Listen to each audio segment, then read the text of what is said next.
마켓 무버입니다.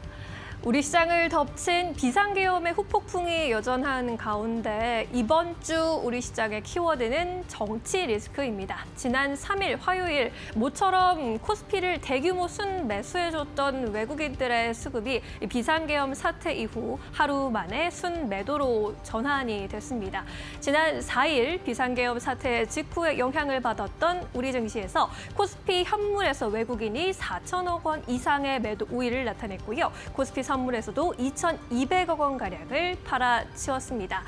환율의 경우에도 이러한 일이 있었던 사태 직후로 원달러 환율의 변동성이 일정 범위 내에서 등락을 지속하게 됐고요. 1,410원전에서 직전 레벨까지 하락하지 않은 만큼 모니터링이 필요한 수준으로 나타났는데요. 이렇게 어려운 시장 속에서도 혼란스럽고 힘들었지만 그래도 시장을 받쳐주는 뉴스들이 전해졌습니다. 사흘 연속 3일, 4일, 5일에 걸쳐서 긴급 거시경제 금융현안 간담회가 진행된 건데요. 일명 F4 파이낸스 4 회의였습니다.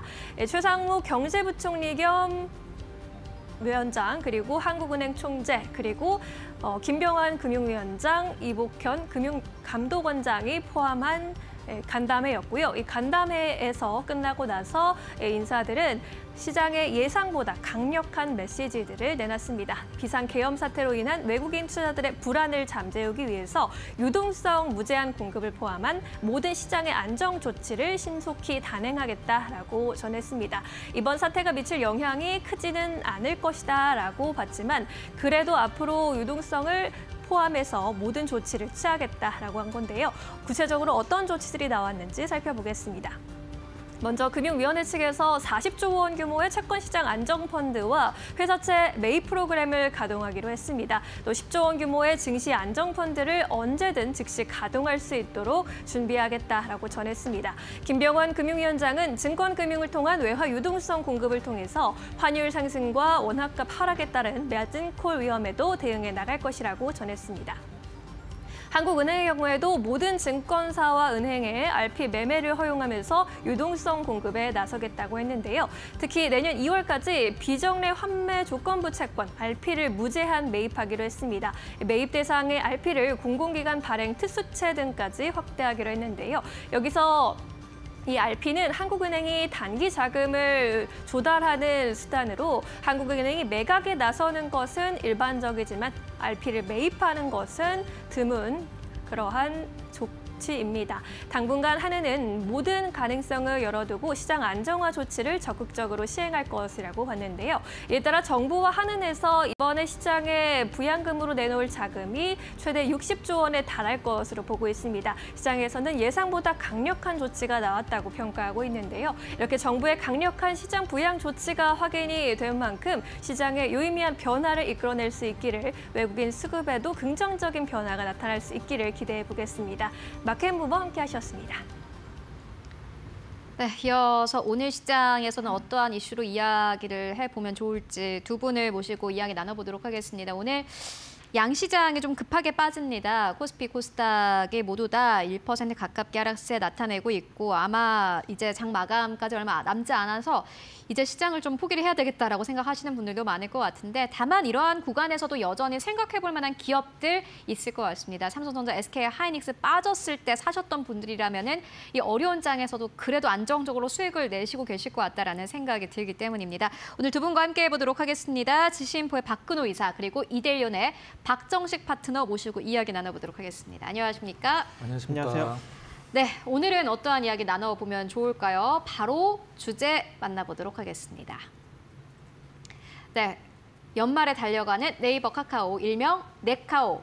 두 가지 선택지 중에 한 가지를 선택을 해주셔야 되는데 먼저 첫 번째 상방이 열려있다.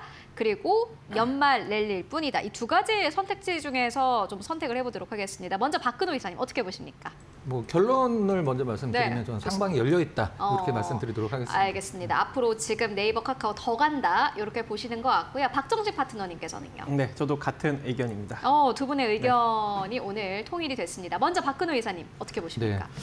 최근에 이제 네이버, 카카오가 오늘은 좀 약간 하락이 있긴 합니다만은 그죠, 네. 최근 시장 대비해서 뭐 흐름이 굉장히 견조하죠. 근데 이게 상승 전환으로 이제 상승을 하는 거냐 아니면 떨어진 것을 조금 약간 만회를 하는 반등이냐 맞아요. 요거를 좀 약간 구분을 할 필요성이 있을 것 같은데 제가 봤을 때는 지금 우리가 보통 뭐 네이버, 카카오 했을 때는 성장주라는 타이틀을 예전에 굉장히 많이 적용을 시켰었어요. 근데 과연 지금 네이버와 카카오가 성장주이냐라고 이제 시장에서 질문을 던졌을 때 그들이 실질적으로 보여주는 것은 크게 많지는 않았었거든요. 근데 하지만 뭐 매출적인 부분들 네이버 기준에서는 매출과 영업이익이 조금 점진적으로 계속 우상향하는 느낌을 좀 보여주고 있고 카카오 같은 경우는 좀 약간 뭐 오너 리스크라든가 몇 가지 좀 리스크가 좀 있었죠. 그래서 최근에는 뭐 카카오가 어떤 이제 테마성으로 좀 약간 어제는 많이 오르긴 했었습니다만 오늘 조정을 받는 모습을 보여주고 있는데 그동안에 네이버, 카카오의 상승을 주도를 했던 게 기관, 외국인 두 주체의 쌍끌 매수였거든요. 근데 오늘 카카오 수급을 보면 빠지고 있는데도 외국인 기관은 조금 더 받는 듯한 모습을 맞아요. 보여주고 있어요. 일단 네이버, 카카오의 어떤 기업의 좀 약간 차이점이 있는데요. 카카오와 네이버의 가장 큰 차이는 카카오는 쪼갤 수 있을 때 좀 다 쪼개서 분할 상장을 굉장히 많이 너무 해서 많이 했죠. 그렇죠. 근데 네이버 같은 경우도 사실 뭐 카카오 게임즈처럼 사실 네이버도 라인 게임즈가 있거든요. 쪼갤 수 있고 그 다음에 뭐 여러 가지 미국에 이제 상장한 뭐 웹툰 엔터테인먼트처럼 카카오도 이제 일본의 피코마라고 있거든요. 네, 맞아요. 한때는 뭐 7조 원의 가치를 평가를 받았었는데. 최근에 좀 약간 분위기가 좀 안 좋은 듯한 느낌이에요. 제가 봤을 때 네이버와 카카오가 시장에서 다시 성장주라는 타이틀을 차지를 해서 과거의 어떤 영광을 되찾으려고 하면은 지금 돈을 엄청나게 쏟아 부었지만 결과를 못 내고 있는 AI와 관련된 부분들에서 이제 실질적으로 이제 수익성을 언제 전환을 시키느냐. 그런 것들은 이제 두 기업이 이제 시장에서 던져주고 있는 숙제를 좀 어떻게 푸느냐가 가장 중요하다라고 좀 생각을 하고 있습니다. 네, 그렇다면은 앞으로 열려 있다 이렇게 보시는 것 같고 한 가지 질문 더 드리자면은 사실 요 질문을 드렸어야 됐다라는 생각이 드는 게 네이버냐 카카오냐. 제가 그 얘기를 준비를 했는데 네. 말씀을 안 드렸었는데 저한테 이제 두 개 사라고 둘 중에 하나 무엇을 살래 그러면은 그러니까요. 저는 네이버를 사겠습니다. 네. 이유가요? 일단 뭐 카카오 같은 경우는 지금 약간 아직도 리스크가 좀 있긴 하고 오너 리스크. 그렇죠. 네이버 같은 경우는 이제 신사업 쪽으로 지금 돈이 좀 작년 같은 경우에 이제 세종에 각이라고 데이터 센터를 정말 엄청난 돈을 들여서 지어놨어요. 근데 다 지었기 때문에 돈이 들어갈 거 없고 그다음에 지금 쿠팡을 좀 염두에 두고 배송 쪽에 굉장히 좀 노력을 많이 하고 있는 것 같은데 과거에 네이버가 이 배송과 관련돼서 쿠팡과 경쟁을 하기 위해서 사전 작업을 좀 해놓은 게 있어요. 대한통운이랑 주식 수합을 했거든요. 그래서 그 부분에서 이제 네이버가 어떤 그 쿠팡과의 어떤 대결 구도에서 이제 쿠팡도 사실 처음에는 굉장히 적자였었잖아요. 네. 최근에 좀 흑자로 전환됐지만 그 부분에서 이제 네이버가 그동안에 투자를 한 것을 언제 좀 소위 얘기하는 뽑아 먹느냐 그거 이제 시간 문제라고 좀 생각을 하고 있고 수급상으로 보더라도 네이버가 지금 카카오 네. 대비해서 굉장히 좀 좋은 어떤 느낌을 주고 있습니다. 네, 알겠습니다. 앞으로 네이버 카카오 비교해 봤을 때는 여전히 네이버 쪽에 조금 더 점수를 주고 계신 것 같습니다. 이어서 박정식 파트너님은 왜 상방이 열려 있다 이렇게 보시는 걸까요?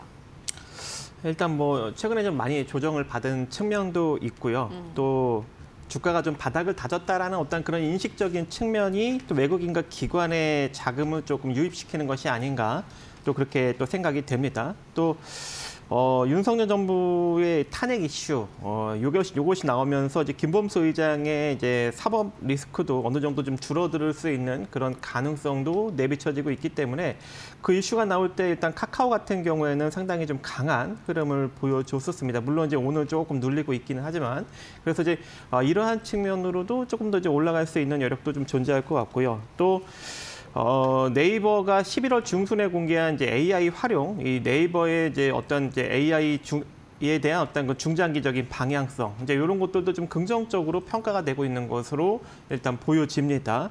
또 거기다가 특히 이제 네이버 같은 경우에는 올 3분기까지 누적 영업이익이 1조 4,400억 정도를 찍었는데 지난해 전년 동기 대비 32%나 지금 고성장을 이루고 있다고 합니다. 그렇기 때문에 아무래도 내년 정도까지 이제 실적적인 측면에서 좀 긍정적으로 나올 수 있는 여력이 존재하고 올해부터 본격적인 반등력이 서서히 나올 수 있는 가능성은 있지 않을까라고 생각을 하고 있습니다. 네이버 카카오. 그럼 박정식 파트너님께도 질문 드릴게요. 네이버 카카오 선택하자면 어떠한 기업 선택하시겠습니까? 일단 저는 실적적인 측면과 그리고 자산 가치적 측면에서 네이버입니다. 왜냐하면 카카오는 본연의 자산 가치 대비 한 2배 정도 시가총액이 형성돼 있는데 네이버는 본연의 자산 가치 대비 한 50% 정도밖에 더 부각을 받지 않고 있어요. 그래서 자산 가치적 측면으로도 상대적 주가 흐름을 보았을 때 카카오보다 좀 저평가 상태이고 또 실적 성장성 측면으로 보았을 때 카카오도 증가되고 있지만 네이버가 더 빠르게 증가가 되고 있기 때문에 아무래도 저도 네이버를 조금 더 긍정적으로 보고 있습니다. 커머스 쪽에서 네이버가 더 큰 점수를 받고 있는 것 같고요. 제가 앞서서 또 브리핑을 통해서도 소개를 해드렸는데 네이버는 매출 성장률, 이 증가율 자체는 약간 미미합니다만은 그 안에서 효용성이 좀 올라가면서 이 비용 통제를 굉장히 잘했고 이에 따라서 영업이익단이 매출 올라가는 것보다 더 빠르게 올라가고 있습니다. 이에 대한 기대감 나오고 있는 상황입니다. 두 분께서는 카카오, 네이버 비교해보자면 네이버가 더 낫다라는 공통된 의견 전해주셨습니다. 함께 참고해보시면 좋을 것 같고요.